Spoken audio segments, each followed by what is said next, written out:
lu paling kurang kudu diinget ialah urang bakal balik ke lembur asli. Ketika orang kuari hirup di dunia, Masya Allah karim, kabeh paronjang-ronjang. Ketika neule kendaraan, Masya Allah, eta kijang nu anyar teh lampuna nongtot. Waduh warat. Geus ngomong bae nya sabaraha duit sih eta?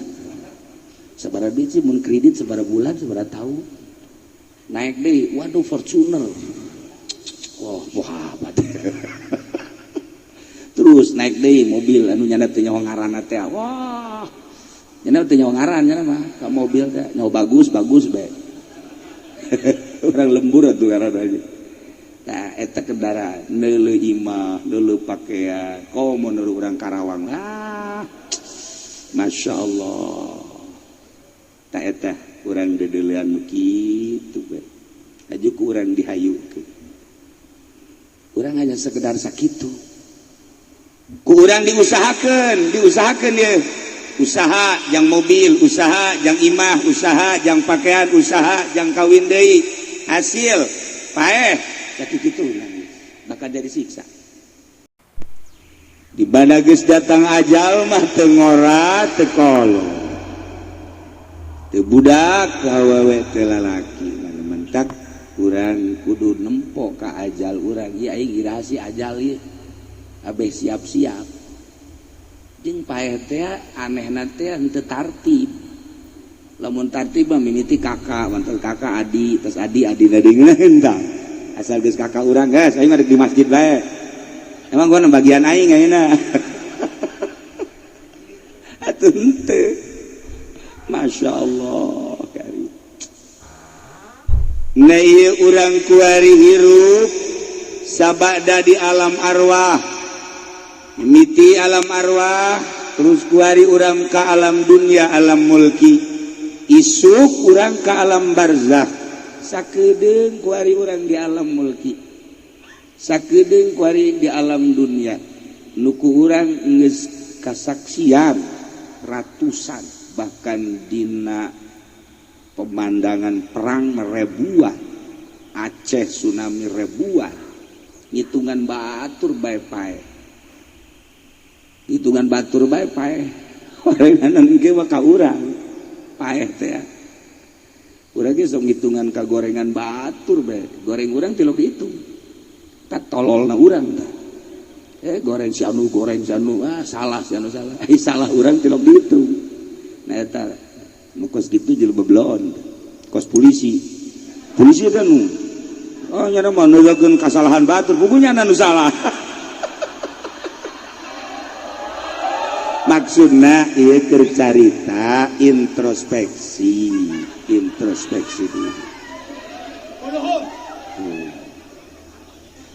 Nupang bahaya-bahayana ketika orang nyaritakeun kasalahan batur, ngoreksi kasalahan batur, kemudian orang teu pernah ngoreksi kasalahan orang. Cara kiai tolol tak kiai.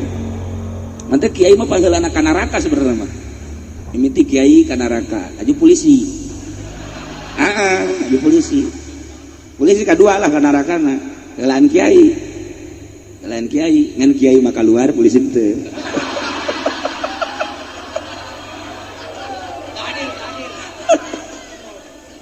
Aduh, ieu keur carita dosa. Pangbahaya-bahayana urang ngitungan dosa batur, kasalahan batur, ai kasalahan urang teu pernah dihitung-hitung. Tumantak dina ilmu tasawuf mah teu meunang. Ngitungan kasalahan batur kudu urang bae dihitung kasalahan teh merenung. Ke aing ieu ti isuk tadi hudang, panggeulana kadeuleu naon? Oh ping-ping si Mbah. Hiji. Hitungan tak hitung. Tas dale ping-ping malah mah lain sakadar ping-ping, haju ngongkong.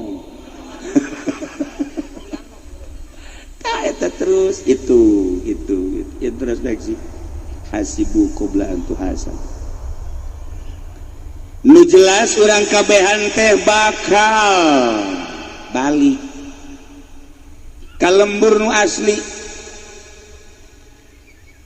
Anu urang disupri salila hirup di alam dunia ngumbara titah bebekelan jang ke lembur asli. Nu mantak ieu kiai ngarajakan ngaji bae ge ka umat. Nu mantak pamarentah ngajakan jujur bae ge ka bangsa. Nu mantak kolot-kolot urang ngajakan bener ge ka keluarga. Ieu teh maksudna supaya urang boga bekal jang balik ka lembur nu asli. Lantaran ieu urang yakin bahwa setelah urang paeh aya alam barzah, kadituna aya alam mahsyar, kadituna aya alam akhirat, aya sorga, aya neraka. Tah ngabangun sorga jeung ngabangun neraka teh kuari. Urang kuari teh ka lembur akhirat endek mawa suluh apa endek mawa batu bata. Apa endek ngabangun seuneu mawa suluh ka ditu, apa endek ngabangun istana mawa batu bata, mawa split, mawa semen, mawa naon deui? Naon deui? Kan nyaho ibu dah.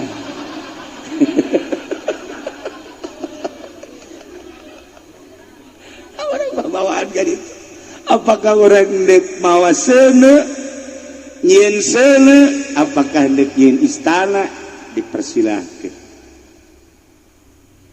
Lamun kuari urang di dieu hendak nanya bae heulanan, lamun urang ieu nonton TV ieu keur ngabangun neraka apa ngabangun sorga? Sia-sia tah. Ngridit ngabangun sorga apa ngabangun neraka? Aya sia ngridit teu? Tarol urang curug tolol. Tuh kan, Masya Allah, berbagai-bagai permaksiatan eta teh horeganan urang keur ngabangun. Ketika urang sholat, ketika urang zakat, ketika urang puasa dengan kata simpulna ibadah, berarti urang keur ngabangun sorga. Engke di sorga ge beda-beda.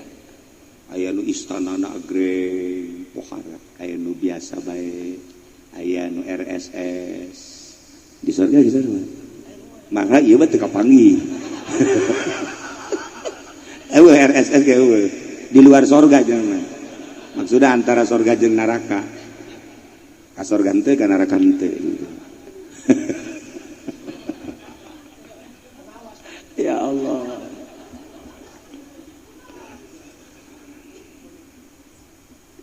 Nu paling kurang kudu diinget ialah urang bakal balik ka lembur asli. Ketika orang kuari hirup di dunia, Masya Allah karim, kabeh paronjang-ronjang. Ketika neule kendaraan, Masya Allah, eta kijang nu anyar teh lampuna nongtot. Waduh warat. Geus ngomong bae nya sabaraha duit sih eta?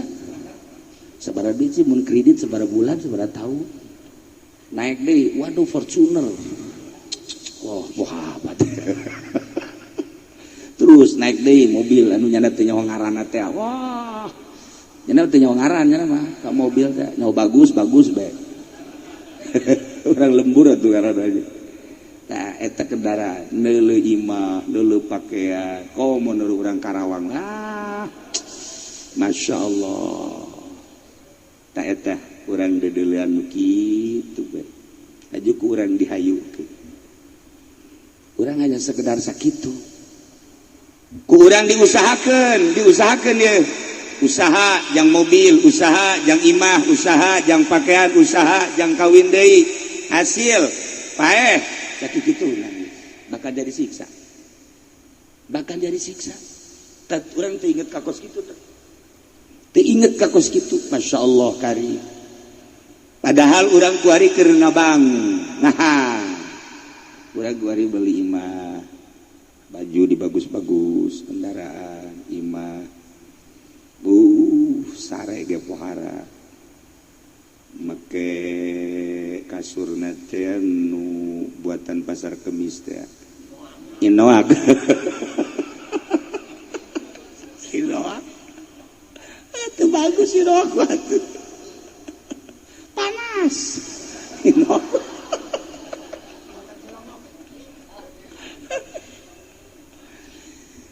tapi ketika orang maut, Masya Allah, bayangkan kurang begitu orang maut, roh orang keluar,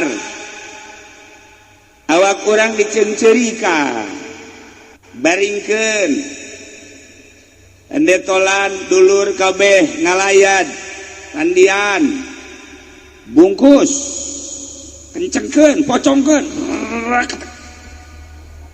tinyaho eta sasaha, apakah eta bupati nu kenceng, kena gubernur leuwih kenceng deui, polisi leuwih kenceng,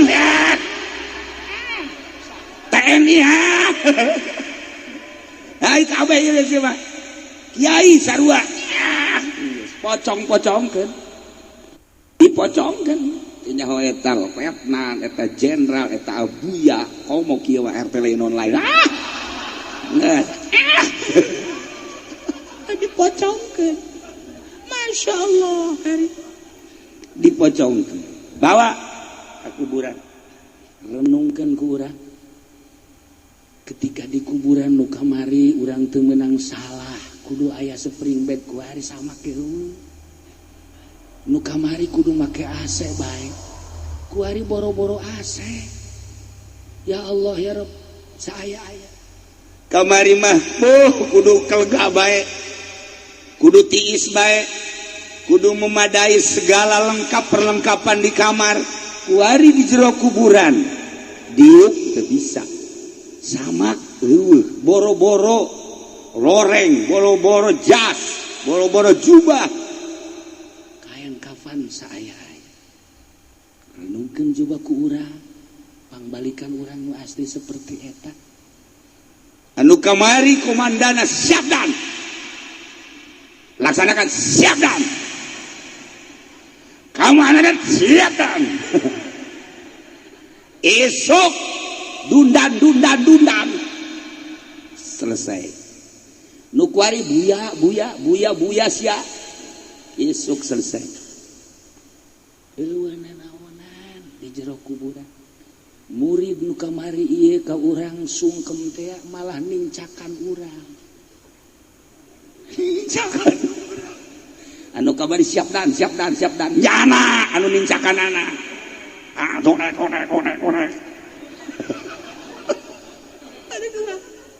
pangbalikan orang nu asli Masya Allah teu pernah kurang direnung tetapi lain sakadar eta anu paling bahaya jasad mah asal tina taneuh minha khalaqnakum tina taneuh balik ka taneuh ruh urang nu asal ti Gusti Allah balik da ka Allah kuari urang dipadu ku dua hiji jasmani kedua ruhani ketika keluar khurujur ruhanil jasad ruh balik ke Allah jasad mah orang dikubur nu paling bahaya ketika roh orang ieu teu suci deui Allah bisa menerima karena keayaan roh ketika roh suci ketika roh teu suci ku Allah teu diterima ditempatkeun di tempat anu geus disadiakeun nu ngaran neraka ieu nu kudu direnungkeun Masya Allah kari. Nah, mantak kula boga dongeng. Hiji jelema ngaran Ibrahim bin Adham. Nyana keur diuk bae di sisi jalan. Jol aya panglima. Nanya panglima, "Pak, ya. Saya mau tanya sama Bapak, tanya apa?" Saya kebetulan ada undangan untuk represi untuk hajatan ada seorang anak buah saya seorang anak buah yang hajat coba di mana tempatnya oh cak Ibrahim Adam no tuh atuh kaditu ge panglima jeung anak buah barang kadinya kuburan sial jelema sa panglima kurang ajar nuduhkeun panglima ka kuburan goblok meureun jelema langsung jana balik deui kadinya siksa komandan itu panglima langsung disiksa cek huluna Ibrahim bin Adam alhamdulillah lagi cek panglima kok lagi sikat lagi cok geus carindul ieu lagi nyana seuri we lagi stop cek panglima. Ini kenapa kamu ditinju, dipukulin kok lagi-lagi? Saya sedang merenungkan dulu saya raja. Orang nggak kenal dengan saya yang namanya Ibrahim bin Adham. Emang kamu siapa? Saya Ibrahim. Untuk dipeluk nanti dulu. Saya dulu raja.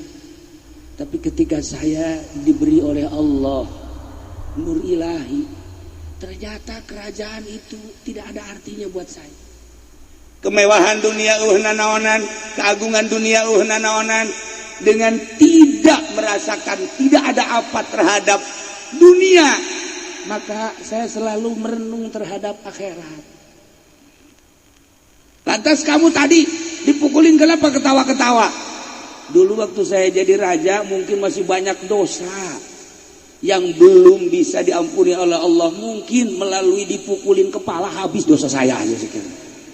Bukalah menuhun dia secaknya cek Ibrahim meureun ieu ku dipupuhan hulu ulah dosa beak kabeh. Tanu mantak beusi aya nu dipupuhan polisi nuhun kudu. Sebenarnya mah nuhun. Atuh dibalik polisi dipupuhan ku urang nuhun deui. Lantaran dosa ieu sebenarnya. Aslinya dosa. Masya Allah.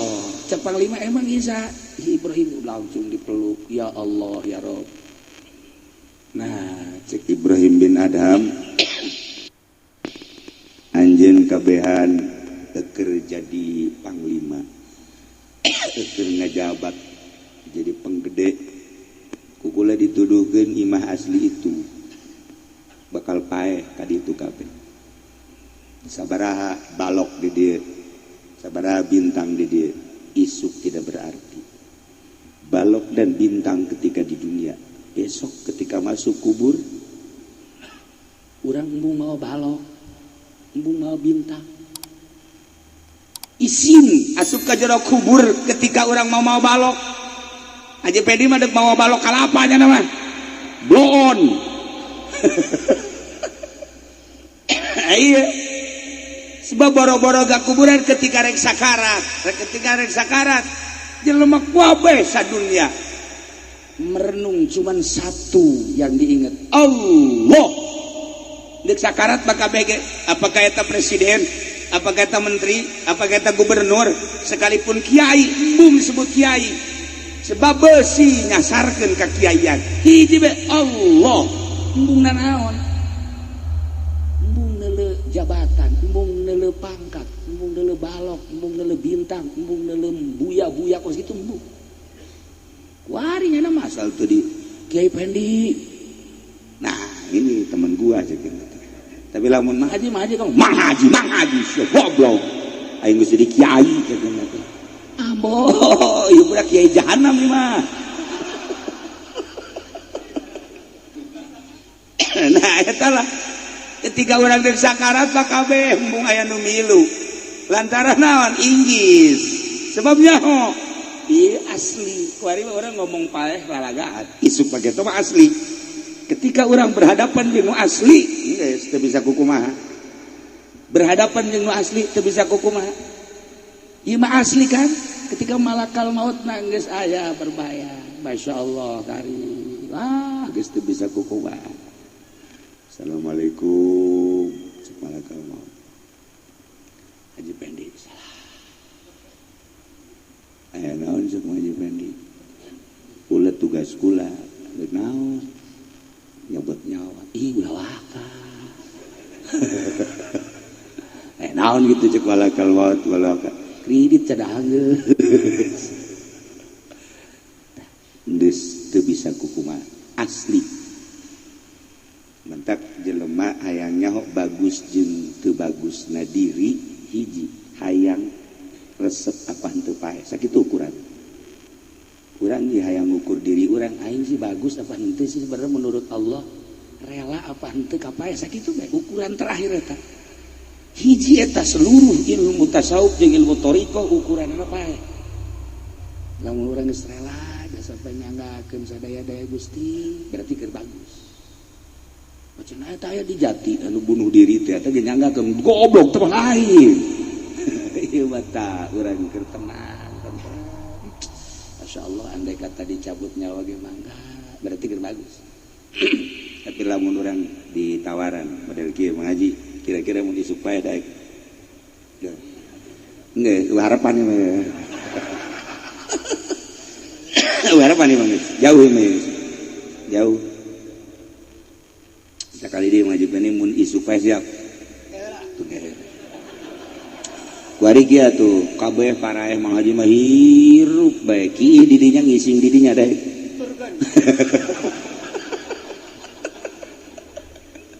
Jauh bener aja mah. Nah iyalah.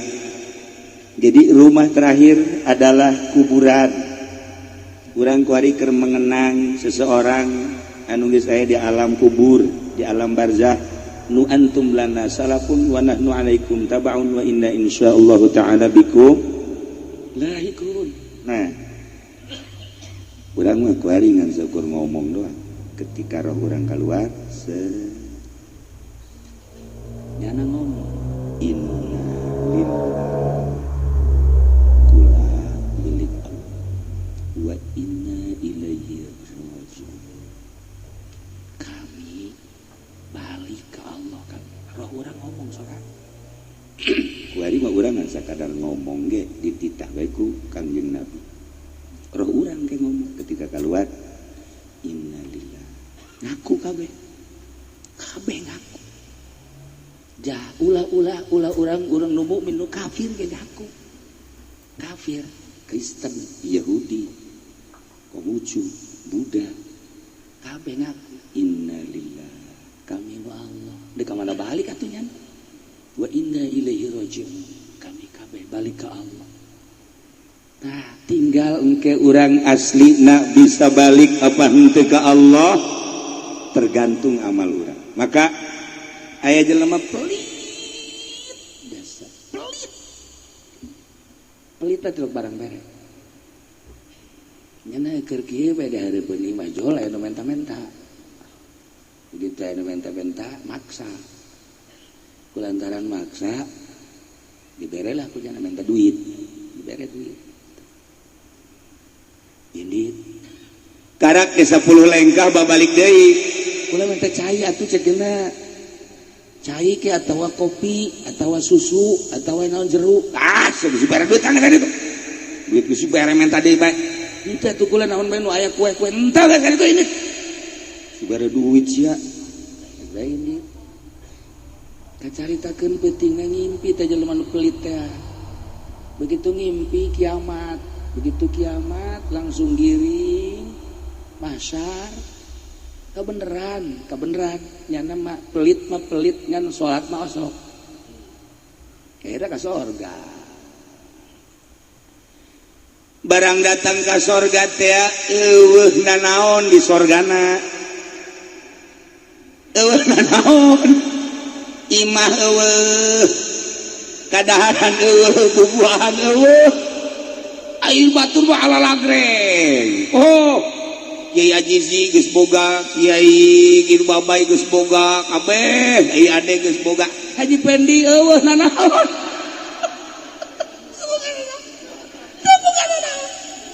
Ya Allah, ya Rabbi nyana lulumpatan ka dieu itu hese. Eueuh nanaon. Akhirna kan nyana bebeja. Ka pagaweana malaikat. Malaikat ayeuna ieu surga. Kota sesuai aja nu diucapkan ku Kangjeng. Itu cenah cak Kangjeng di surga mah serba aya. Kok itu batur ala lagreng. Kendaraan mewah, pakaian indah, bidadari ngabereleng, bubuahan kunaon boro-boro nanaon ieu. Ieu naon boro-boro bubuahan. Inya sakadar saasuk-asuk gawe ibu ya Kangjeng Nabi.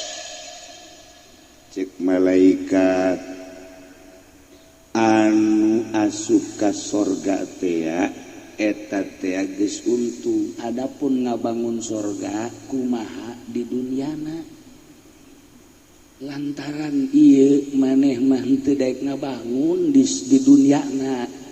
Ieu ngan saukur sakieu-kieuna doang. Ieu ge lahan talahan cak malaikat eta ge kamari be maneh mere duit kanu menta-menta teh tah lamun teu mere duit mah teu boga lahan ieu di surga. Jana langsung hudang merenung hudang langsung kieu ya Allah ya Rabbi horeng di surga ge aya pelit mah eueuh bangunan tuh bangunan makanan nanaonan masya Allah eta ge nya boga lahan mere teh tah duit ka jelema nu maksa di harita nya barahan bae geus terus asal anu menta-menta komo jahe mah tong barahana overdosis tah mah kudu barahan bae geus anu aya masya Allah. Akhir hayat jana dibere ngimpi deui ku Gusti Allah begitu ngimpi asup deui ka surga ya Allah ya Rabb bangunanna indah bubuahan loba dan lain-lain sebagainya mencukupi nah cak malaikat ialah bangunan maneh nu baheula mangan sakadar boga lahan di ala kadar lantaran ngabungahkeun kanu menta-menta nah ieu buktina surga ge saeutik lantaran kuari mah loba jasa maneh ngabangunna nah ieu seperti ieu eta geus digambarkeun model kos kitu ge urang pelit beja teu daek barahan teh teu daek pelit bae ieu kurang kumaha kula dongeng kanya geus sering jasa jak kuari kuari teh lain tambah barang tambah pelit masya Allah. Nah ieulah para jamaah kaum muslimin wal muslimat rahimakumullah urang bakal balik ka lembur nu asli.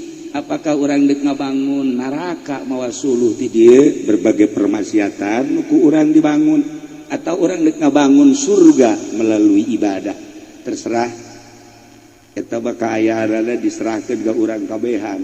Nah ngan sing hade urang salila hirup hiji nu paling istimewa hirup mah ulah ngadoakeun jore ka batur teh eta lamun geus bisa ulah ngadoakeun jore ka batur geus wali tuh. Ulah ngadoakeun jore sama sekali. Bagus bae geus. Kumaha Allah bae. Jelema doang kemantak diangkat jadi nabi, kemantak diangkat jadi rasul lantaran jenna teh geus jelas nyana teh istimewa. Nu mantak diangkat jadi wali lantaran nyana teu pernah ngadoakeun goreng ka batur. Mantak Allah pernah nanya ka malaikat Jibril, "Nun Gusti, mun mana dijadikan manusia ku kaula mana ada kumaha ibadahna?" "Ih Gusti atuh nyandakeun sadaya-daya atuh abdi bajadu Gusti teu terang nanaon. Adapun ibadah jeung teu ibadahna ge atuh kumaha Gusti bae." Bagus, Gusti Allah. Tetapi lamun maneh ku kaula dijadikan manusia endek kumaha ibadah maneh? Pilihan maneh heula. Hiji abdi mah endek beberean bae moal eureun-eureun.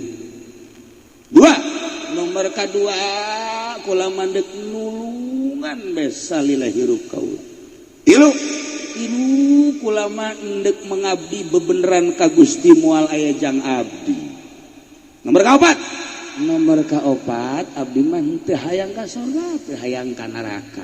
Tah opat perkara abdi mah. Tah Jibril nu mantak maneh dijadikeun Jibril ge ku kaula lantaran boga kahayangna seperti eta.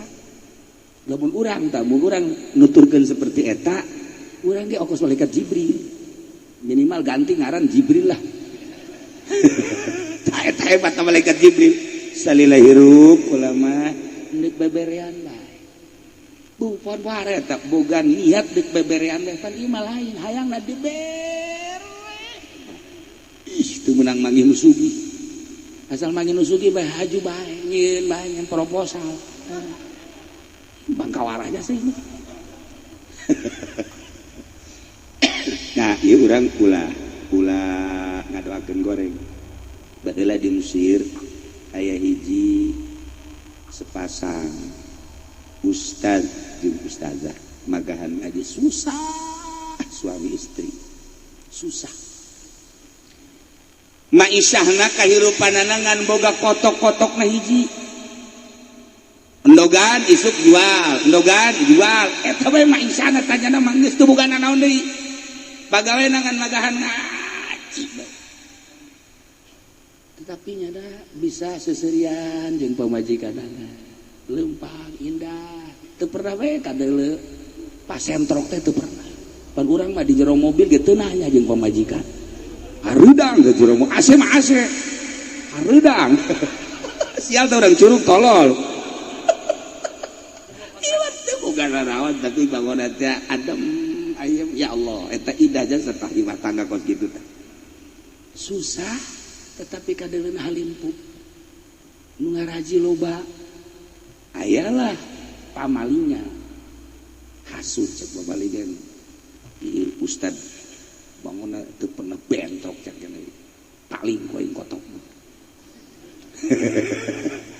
teh emang pamalingan mah kos kitu intip pas isya paling bawa isuk-isuk teh ngajual endog teh kan si kiai di deuleu bebeja eueuh cek pamajikanna ka kotokna ge eueuh kotokna eueuh boro-boro ngajual endog urang kotokna eueuh jangan ku salaki da jah eueuh geus seserian kabeh ge atuh meureunnan kotok-kotok nu Allah dicokot-cokot nu Allah ku Allah atuh urang ge atuh nu Allah ieu lang ge urang paeh ku Allah eulah ka cenah geus lah urang mah poe ieu ulah dalalahar kalah ngeunaheun teh ngadenge gitunya asana tiis teh ka hate ngeunaheun moal aya di curug moal oh sim jeleger atuh aduh jianana jandela peupeus hiji bae mah ya Allah ya Rabbi masyaallah geus tenang tentrem lantaran jelema mah lamun pasrah ka Allah janji Allah bakal ditaekeun bakal diangkat diisuk doang ka lohor ka asar masyaallah begitu asar aya deui nu mere kotok cak sakawal mah 10 cak sakawal mah 100 nya mah geus tenang-tenang bae tinggal pamalingan ku ari cek pamalingan teh aing lah ya ustad tinggal ustad pencit bae sia kotok dipencit bismillahirrahmanirrahim maling ge biasa mencit kotok mah bismillah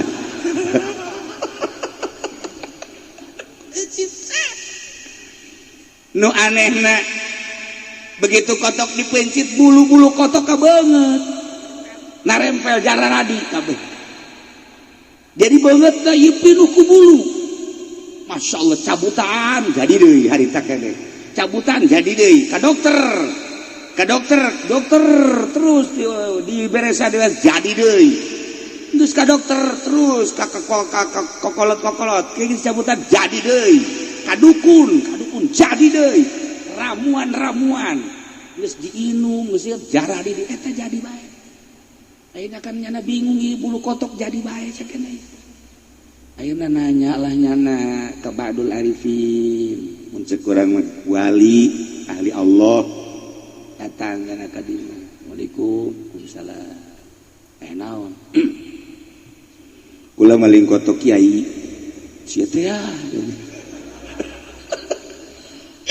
kiai dipaling maksudna jaga teh lah ulah halalin puting beta kiai ajo ieu barang dipencit di bulu kotok ka dieu ka beungeut geus ka dokter geus ka dukun geus ka nu bisa ramuan jadi deui nah ieu kumaha cenah kene istikharah si kiai teh ka Gusti ieu mah penyakit moal cager lamun lain didoakeun jore kudu dipalingna lamun nu malingna lamun nu dipaling ngadoakeun goreng cager lamun encan ngadoakeun goreng mah ieu terus datang ka pae ke mah cager masyaallah itu mah hiji sakitu bae geus geus atuh kitu mah ngutus jangan ngutus supaya ngomong jore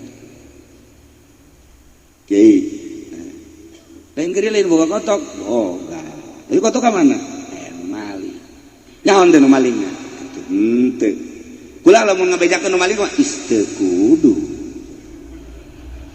henteu ieu mah kieu kiai maksudna ieu aya geus nyaho makan kiai deuk kumaha tah deuk kumaha atuh doakeun bae doakeun supaya ku galede ulah sial kiai hese jasa cek hese jasa kiai Masya Allah terus isuk datang deh ke ibuna waji jadi lain boga kotok boga itu hari maling ceuk kotokna nyaon teu nu malingna eta urang dia sebenarnya urang mama lagi kajian gerak Allah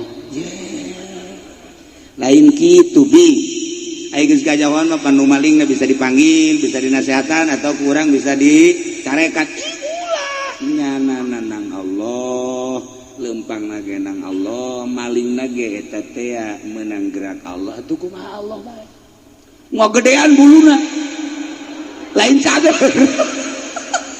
anu diutus dicarekan goblok sia kamari mah teu paranjang kieu cakeuna ya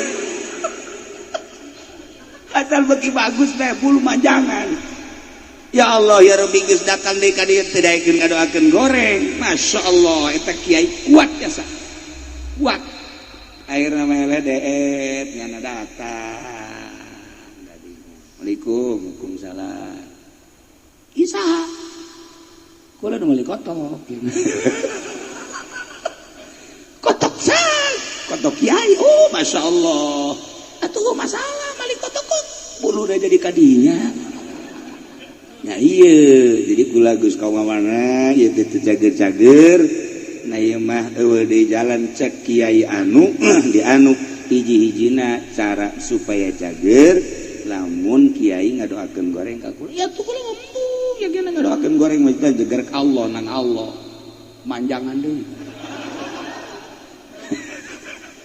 nyana sujud di dinya artina ieu mah doakeun goreng ya supaya jadi obat bae ieu mah kula mah doakeun goreng kula deuk kumaha tah kumaha nu penting kula cager ieu mah ngadoakeun goreng ge lain naon supaya kula cager bae akhirna nyana merenung ka Gusti Allah demi kecageran akhirna nyana ngadoakeun goreng maksudnya mah supaya cager henteu aya naon di hate jang nyageurkeun ya Allah ya Rabbi hamba Gusti nu maling kotok kula anu kula ieu teu pernah ngadoakeun goreng makin kula teu ngadoakeun goreng makin panjang buluna karunya kula ya Allah ya Rabb ieu jelema nu maling kotok nyanggakeun sadaya-daya kula tresep jasa sabarama dipali ku jelema ieu atuh baleslah Gusti sakumaha pagawean jelema anu maksiat harita ge anu cager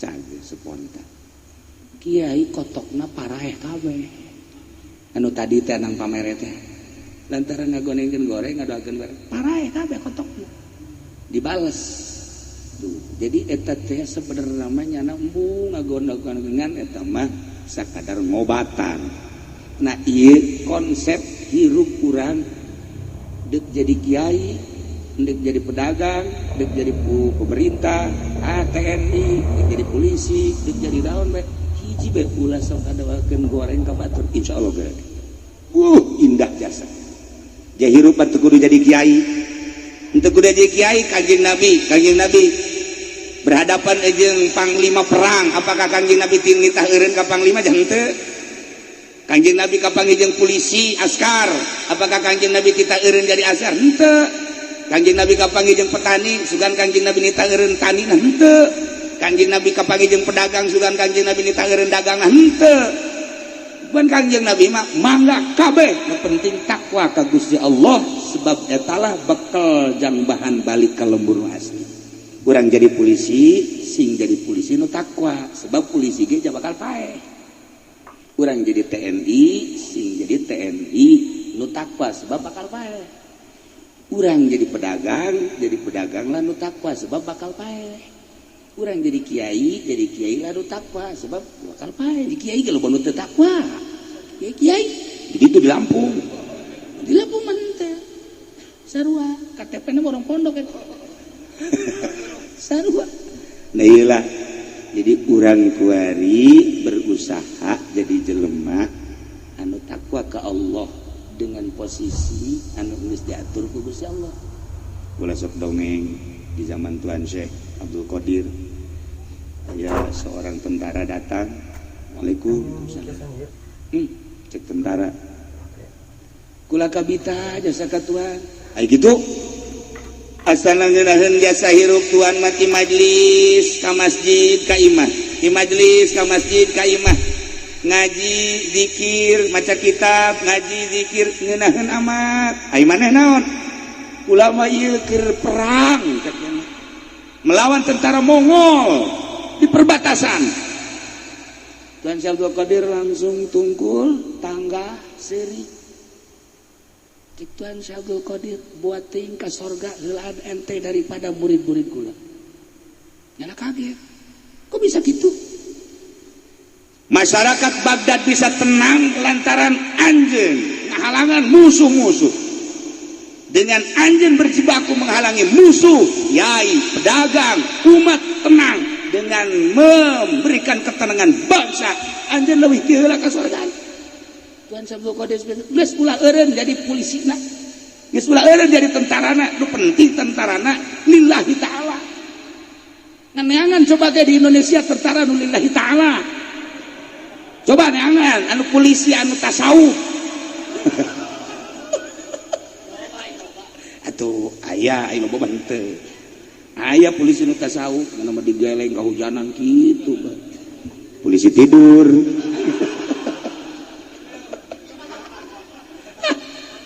Itu aja. Akhirnya tentara balik deui ka ditu dengan semangat anu tinggi, ngebejaan ka prajurit-prajuritna jeung ka rekan-rekanna bahwa ternyata jalan surga lain sekedar masjid, jalan surga lain sekedar kholwah di gunung, jalan surga perenganan urang nenangkeun pikiran bangsa umat urang leuwih ti heula cek Tuhan Syekh ka surgana. Di atuh kuari kiai bisa cicing di majelis nu ngabangun majelis saha? Pedagang di mana? Nah, bisa tenang urang. Ieu tah nu pangheulana anu bakal boga pris di akhirat engke ieu tah nu nenangkeun kiai ngaji di majelis, teu kahujanan, teu kapanasan, kan ditanya. Kiai, ya. Naon gawe di dunia? Ngaji. Di mana ngajina? Majelis. Kahujanan teu? Henteu. Panasan teu? Henteu. Nasa ngabangun? Nang bos. Mana bosna? Panggil tah. Nah, iyalah bos bisa nenangkeun ngaji kiai, teu kahujanan, teu kaanginan, teu kapanasan. Maka wari ulah warga kiai anu ka surga, bos heula ka surga. Atuh bos heula ka surga. Kiai mah malah mah posewan ka neraka. Ieu bisa nenangkeun ngaji, bisa nenangkeun bangsa. Demantak lamun bener jadi bupati gede ganjaran. Lamun bener jadi gubernur gede ganjaran. Lamun bener jadi tentara gede ganjaran. Lamun bener jadi polisi gede ganjaran daripada jadi kiai ngariungan hayang berkat doang sih kasih. Siksaun Allah ya majelma. Itulah para jamaah kaum muslimin wal muslimat rahimakumullah, posisi urang ulah dirobah sebab eta nangatur Allah pasti tergantungan menyangkut anak hikmah aya hikmahna geus urang ala hikmahna nu penting posisi urang di mana jadilah nu bagus jang bekal jaga balik ke alam barzakh. Para jamaah kaum muslimin wal muslimat rahimakumullah, kos gitulah sepanjang hirup urang lamun ngadenge zaman Belanda, terus zaman Inggris, zaman Nippon, kemudian zaman kemerdekaan, kuari zaman kieu bae zaman mah terus bae, ke tenang, ke kacau, ke hareuda, ke tiis, ke mahmud, ke depisit, atuh kieu bae. Lantak hiji jelema nu tentrem mah jelema nu deukeut ka Allah. Urusan kehidupan dunia mah diatur ku Allah. Ini saya urang serahkeun ka masing-masingna. Nu penting urang aya dina ridho Allah Subhanahu wa taala. Urang doakeun negara urang mudah-mudahan jadi negara nu tentrem. Pemimpin-pemimpin urang dibere araradi, dibere jalan lujur, ekonomi supaya mapan deui, politik supaya stabil deui, pendidikan supaya mapan deui. Doa nu kadua mudah-mudahan almarhum almaghfurlah Kiai Haji Abdul Halim di jero kuburna dihampura dosana, dilegakeun di kuburanana, dicaangkeun di kuburanana, dibere kalimatan kubur ku Gusti Allah. Kitu kede Muhammad Ridwan sami-sami mudah-mudahan aya dina ridho Allah Subhanahu wa taala. Dulur-dulur urang kabehan, bapak urang, bapak kolot urang, anak urang, tatangga urang geus ka alam barzakh, sami-sami urang doakeun mudah-mudahan dihampura dosana, dilegakeun di kuburanana, dibere kana kanikmatan kubur Gusti Allah. Urang nu geus hirup keneh mudah-mudahan husnul khotimah.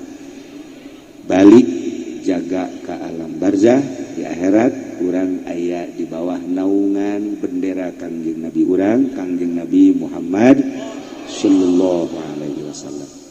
Sakitu bae ala kadar mau izo dina malam ieu renungkeun ku urang kuari keur ngumbara bakal balik ka lembur nu asli. Imah nu kuari imah sementara, nu asli imah urang di kuburan nu eueuh lampitan, eueuh asean, eueuh kamaran, eueuh sakitu. Tetapi urang bakal balik ka ditu dibarengan ku amal urang. Bangunlah sorga ku urang melalui ibadah-ibadah urang. Tambahan ku keyakinan anu optimal supaya bener-bener mencrang hati urang nempo ka alam akhirat. Allahumma shalli wa sallim ala sayyidina Muhammadin fil awwalin wal akhirin.